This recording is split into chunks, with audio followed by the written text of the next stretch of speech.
بسم الله الرحمن الرحيم السلام عليكم ورحمة الله وبركاته waxaa maanta oo ku aadan 15 May halkan aan ku xuseynaa sanad guuradii 77 ee ka soo wareegtay aasaaskii golihii dhalinyarada Soomaaliyeed ee SYL waxay mahad u sugan tahay allihii 13 dhalinyaro ee aasaasay ururka SYL ka dhaliyay Soomaali horseedna uga dhigay hogaaminta iyo kamira dhalinta halgankii muddada dheeraa soo socday ee keenay isku duubni dulqaad adkaysi wadajir midnimo iyo wadaniyada shacabka Soomaaliyeed sababna u noqday in lagu guuleysto taabagelinta dad dal xor ah iyo dawlad shacabkeeda ay ku faanto oo karaamo iyo sharaf ku leh ummadaha kale ee caalamka halyeeyadii SYL waxay baal dahab ah kaga jiraan sooyaalka dalkeena Soomaaliyeed jiil walba oo inaga mid ahna waxa waajib ku ah inuu u gudbiyo jiilka ku xiga xusuustooda halgankooda taariikheed iyo diiwaanka maamuuskooda SYL kuma mutaysan maamuuska kaliya in ay dadka Soomaaliyeed ka dulqaadeen heeryada gumaysiga una horseedeen gobonnimo buuxda balse waxay u mutaysteen in caqabadaha waaweyn ee jilaafooyinka ay ka soo gudbiyaan halgankii dheeraa ee gobonnimo doonka Soomaaliyeed kuwaas oo ay ka mid ahaayeen shirqoolka shisheeye sida oo kala qaybinta ummadda Soomaaliyeed ee waalaha ah qabiil kadibna xoog lagu xukumo macnaheedu wuxuu yahay in jahli lagu hayo ummadda Soomaaliyeed ama aqoonta loo diido dhaqaalahana lagala dagaalo si gacanta gumaysiga marnaba aysan uga maarmin ama ay ugu hoos jiraan isla markaasna koox yar oo fakarka gumaysiga haysta ay u adeegsadaan ama loo isticmaalo kala qaybinta ummadda Soomaaliyeed dalka Soomaaliyeed waxaa cashar dhaxalgala ugu filan taariikhda SYL oo muujinaysa kartida iyo geesinimada qofka Soomaaliga ah ee jecel dadkiisa iyo dalkiisa inuu badbaadiyo kuna shaqeeyo mabaadi ku dhisan Soomaalinimo wadaniyad ama patriotism iyo midnimo kana fogaada wax kasta oo ummadda kala qaybin kara oo ay ugu horeyso qabyaaladda sidoo kale waxaa mudan in aan tusaaleyno midnimada iyo wadajirka ay lahaayeen xisbiyada ama ururada dhalinyaro ee ka kala dhisnaa gobollada koonfurta iyo gobollada waqooyi ee dalka iyo muhiimadda ay siiyeen jaceylka dalka iyo dadka iyo diinta garowsadeenna dhibaatada qabyaaladdu ay ku leedahay mustaqbalkooda ay sababna u noqotay inay helaan gobonnimadooda dhidibadana u taagaan qaran ka tilmaaman caalamka maanta 77 sano kadib dhalinyaradu maxay ka baran karaan tusaalooyinka SYL maxay dhalinyaradu maanta ku mutaysteen xaaladda cakiran ama dhibka ay ku jiraan maxay dadka ku hadaaqaya ama ku dhawaaqaya qabyaaladda u hayaan mustaqbalka dhalinyarada Soomaaliyeed ee maanta jooga annagoo aragnay cashar fiicanna ka helnay 30 sano ee ugu dambeeyay khasaaraha ay lahaan karto in qabyaalad iyo wadajir la'aan ay jirto dhalinyarada waa rajada kaliya ee dalku leeyahay dalkuna waa hodan dadkiisuna waa sabool waxaa looga bixi karaa saboolnimada dhalinyarada oo israacda oo ka shaqeysa dawladnimo wadaniyad wadajir iyo horumarka dalka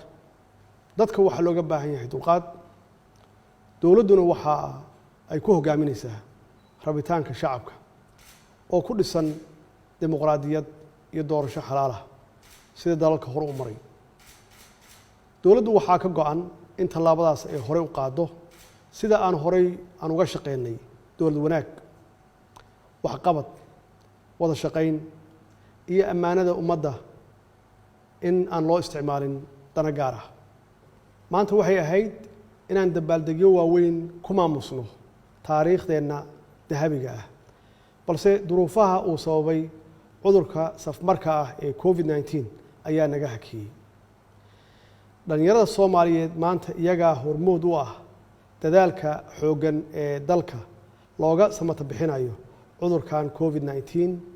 oo saameyn xoog leh ku yeeshay caalamka. waxaan rabaa inaan munaasabaddan aan uga mahadceliyo halyeeyada bahda caafimaadka ee dhalinyaro u badan, kuwaasoo naftooda iyo wakhtigooda u hibeeyey sidii ay ula tacaali lahaayeen bukaanada uu soo ritay cudurkan. sidoo kale dhalinyarada Soomaaliyeed waxa ay maanta hogaaminayaan dagaalka aynu kula jirno argagixisada Al-Shabaab oo caqabad ku ah rajada iyo mustaqbalka dalkeena. hoggaanka shaqaalaha rayidka iyo ciidamada qalabka sida maanta waxay u badan yihiin dhalinyaro aqoon-yahano ah oo firfircoon, kuwaas oo isbeddel muuqda ama la taaban karo ku sameeyey shaqaalaha dowladda iyo ciidanka qalabka sida shaqo iyo niyad ahaanba. waxaa xaqiiq ah in dowladdu ay dhaxashay xanaan dhaqaale oo aada u hooseeya, deymo tiro badan oo culays ku hayay horumarka dalkeenna, xaalad aad iyo aad u adag oo ay ku noolaayeen kumanaan dhalinyaro Soomaaliyeed oo qaarkood ay ku dhibaataysnaayeen xabsiyo shisheeye iyo xarumo qaxooti. waxaa dowladdu xoog saartay soo celinta adeega aasaasiga ah oo maqan, la dagaalanka musuqmaasuq baahsan oo curyaamiyey soo kabashada dalka. dhammaan arrimahaas oo caqabad ku ahaa rajada dhalinyarada iyo qorshayaasha awoodsiintooda ayaa dowladdu ka howlgashay oo ku guulaysatay inay wax badan ka qabato. waxaa xusid mudan inaan dib u yagleelnay hanaan maaliyadeed oo hufan,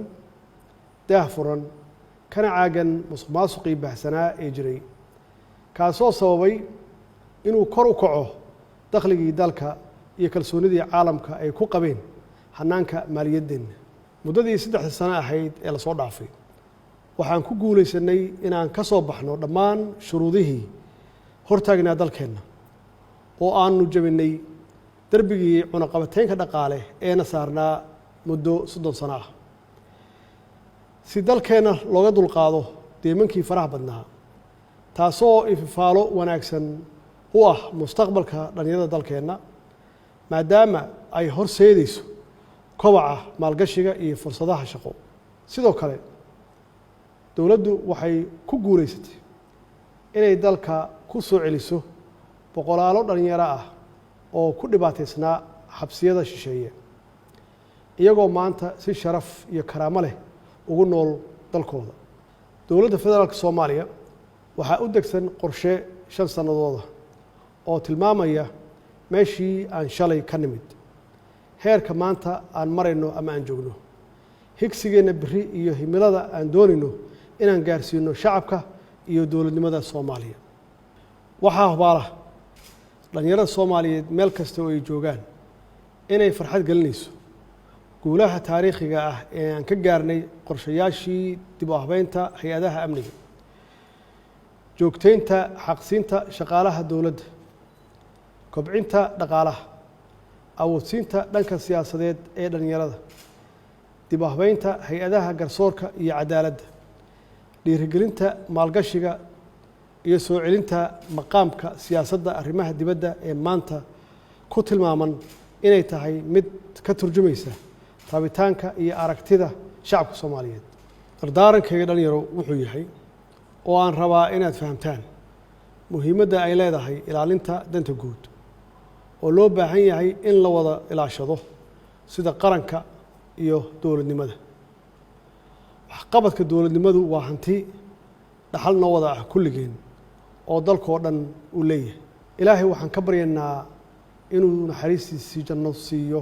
dhammaan haliyadii u soo halgamay xorriyadda aan maanta haysanno. dalkeenna ilaahay waxaan ka baryaynaa barwaaqo iyo nabad waarta uu ka yeelo, innagana uu naga dhigo kuwii ilaashada dhaxalka ay inooga tageen haliyadii SYL. wasalaamu calaykum waraxmat ullaahi wabarakaatuh.